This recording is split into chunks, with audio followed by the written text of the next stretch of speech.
السلام علیکم ورحمۃ اللہ وبرکاتہ۔ مولانا سعد کاندھلوی صاحب کے بارے میں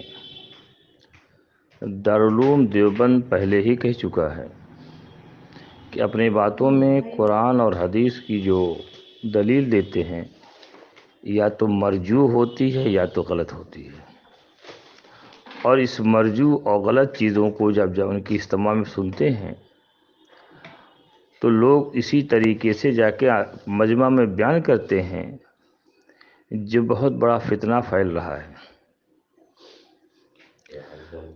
اب ایک تشریح میں بھیج رہا ہوں مولانا سعد کاندھلوی صاحب کی آڈیو میں۔ مشورہ نماز کی صفت پر ہے۔ یہ تشریح کس مفسر نے یا کس محدث نے کی ہے؟ جیسے ایک مسجد میں ایک جماعت ہو سکتی ہے، دوسری جماعت کے لیے مسجد کے باہر کا حصہ چننا پڑتا ہے، ایسے ہی ایک مسجد میں ایک ہی مشورہ ہو سکتا ہے، دوسرا مشورہ نہیں ہو سکتا ہے۔ یہ ان کی جو دلیل ہے مشورے پر نماز کی، یہ کس نے دلیل دیا ہے؟ یہ قرآن کی کس آیت کے اندر ہے؟ اور یہ کہتے ہیں کہ جہاں پہ ایک مرتبہ مشورہ ہو چکا وہاں پر دوسرا مشورہ نہیں ہوگا۔ سپوز کیجیے ایک مسجد میں اگر شورا والوں کا مشورہ ہوتا ہے، کیا عمارت والے اس مسجد میں مشورہ نہیں کرتے؟ دوسرا سوال ہے کہ ایک مسجد میں ایک مشورہ ہو گیا شورا والوں کا، تو عمارت والے نہیں کریں گے، جمعیت والے نہیں کریں گے، اہل حدیث والے نہیں کریں گے، جماعت اسلامی والے نہیں کریں گے، دیوبند والے نہیں کریں گے؟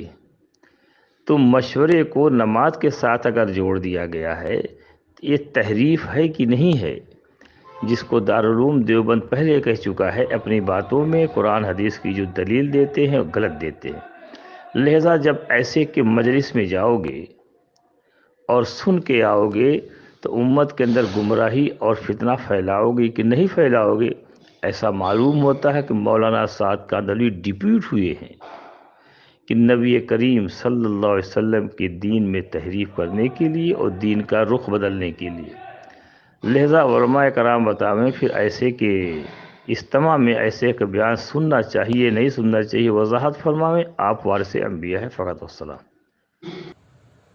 کہ مشورے کو نماز کی اس طرح اجتماعی بنائیں۔ دوسری بات یہ ہے کہ پورا مشورہ نماز کی صفت پر ہے۔ اگر میں کہتا ہوں لاکھ آدمی بھی اگر امام کے بغیر نماز پڑھ رہے ہیں تو یہ ان کی انفرادی نماز ہے، اجتماعی نماز نہیں۔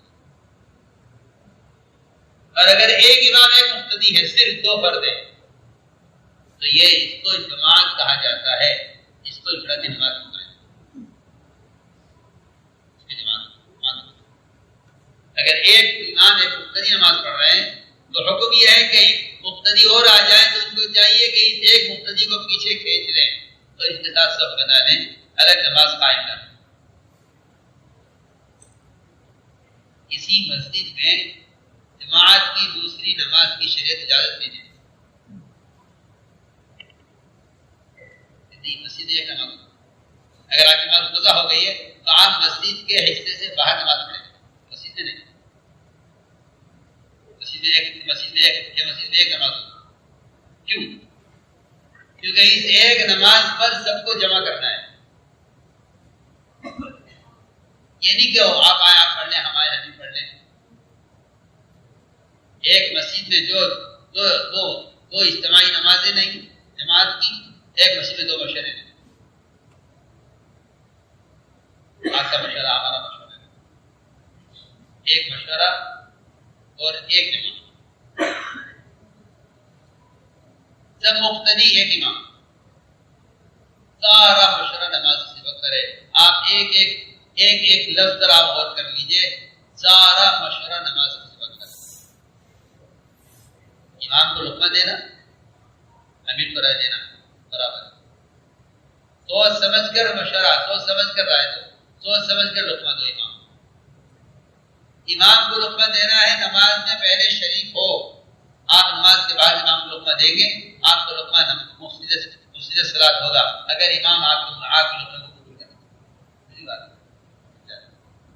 تھوڑا سا مسئلہ ہے.